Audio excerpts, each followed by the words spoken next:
नमस्कार मित्रांनो, असंतुलित आहार, जीवनामध्ये व्यायामाचा अभाव, चिंता, अँक्झायटी, डिप्रेशन या सर्व गोष्टींमुळं आज पुरुष वंध्यत्व याचे जे पेशंट आहेत ते खूप वाढलेले आहेत. पुरुष वंध्यत्व प्रामुख्याने कशामुळे होतं की ज्या पुरुषामध्ये शुक्राणुजंतू दोष असतात, म्हणजे ऑलिगोस्पर्मिया म्हणजे शुक्रजंतू कमी असतील किंवा ॲझोस्पर्मिया शुक्रजंतू अजिबात प्रोडक्शन होतच नाही, त्याला मी ॲझोस्पर्मिया म्हणतो. तर हे खूप कॉमनली माझ्याकडे पेशंट यायला लागले. पूर्वीच्या काळामध्ये केव्हा तरी महिन्यातून 1-2 यायला लागले, पण आजच्या घडीला खूप पेशंट यायला लागले. म्हणून त्यावर मी आज सायंटिफिक व्हिडिओ द्यायचा प्रयत्न करीत आहे. याच्यातून आपण सगळ्या गोष्टीबद्दल जाणून घेऊया की ॲझोस्पर्मिया काय असतं, ऑलिगोस्पर्मिया काय असतं, पुरुष वंध्यत्व काय असतं, त्याच्यावर काय उपचार उपलब्ध आहेत आणि कोणते अत्याधुनिक उपचार घेऊन तुम्ही IVF सारखे महागडे खर्च वाचू शकता, त्याविषयी आज मी तुम्हाला या व्हिडिओद्वारा थोडक्यात माहिती द्यायचा प्रयत्न करीत आहे. मित्रांनो, मी आहे डॉक्टर उमेश.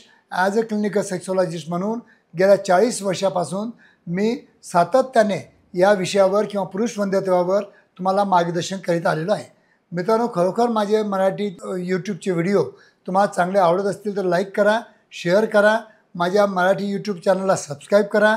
जास्तीत जास्त मराठी बांधवापर्यंत या यूट्यूबवाल्यांनी दाखवलं पाहिजे, तसा पण प्रयत्न झाला पाहिजे, म्हणून जास्तीत जास्त शेअर करा. मित्रांनो, आजचा जो आपला विषय आहे की पुरुष वंध्यत्व. जसं की वंध्यत्व म्हटलं, जर आफ्टर द मॅरेज 2 ते 3 वर्ष लग्न झाल्यानंतर जर तुम्हाला मूलबाळ होत नसेल तर सर्वात प्रथम तुम्ही काय करता की तुमची स्वतःची जी तपासणी फक्त 300 रुपयामध्ये होते, आणि that is a semen examination, ती करत नाही.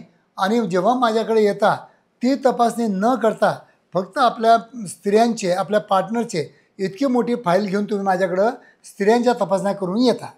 पण स्त्रियांच्या तपासण्या नॉर्मल असल्या तेव्हा तुम्ही माझ्या क्लिनिकला येता. तर मित्रांनो, पहिलेच जर तुम्ही माझ्या क्लिनिकला आले तर मी सगळ्यात अगोदर पुरुषांना चेक करतो, त्यांचं सिमेन एक्झामिनेशन बघतो. जर सिमेन एक्झामिनेशन नॉर्मल असेल तरच आम्ही स्त्रियांची तपासणी करण्याचा सल्ला देतो. मित्रांनो, पण काय आहे, तुमच्याकडे आता जास्त पैसे झालेले आहे, जास्त नॉलेज झालेलं आहे, तुम्हाला इंटरनेटमुळं किंवा गुगलमुळं तुम्हाला खूप जास्त नॉलेज वाढलेलं आहे.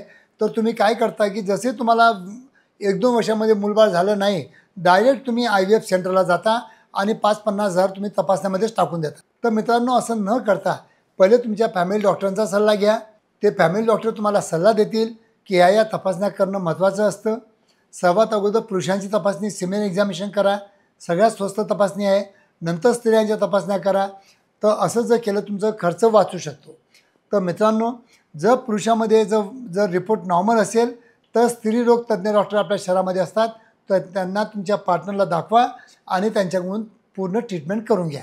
मित्रांनो, आजच्या घडीला IVF सेंटरचं प्रमाण का वाढलेलं आहे, त्याला एकच आहे की लोकांना नॅचरल जे फर्टिलिटी होती त्याचं पर्सेंटेज खूप वाढलेलं आहे. कारण की आपल्या याच्यामध्ये ऑलिगोस्पर्मिया आणि ॲझोस्पर्मियाचे पेशंट पण खूप वाढलेले आहेत आणि स्त्रियांमध्ये ओव्हमचे किंवा ओव्ह्युलेशनचे दोष पण खूप आढळून आलेले आहेत.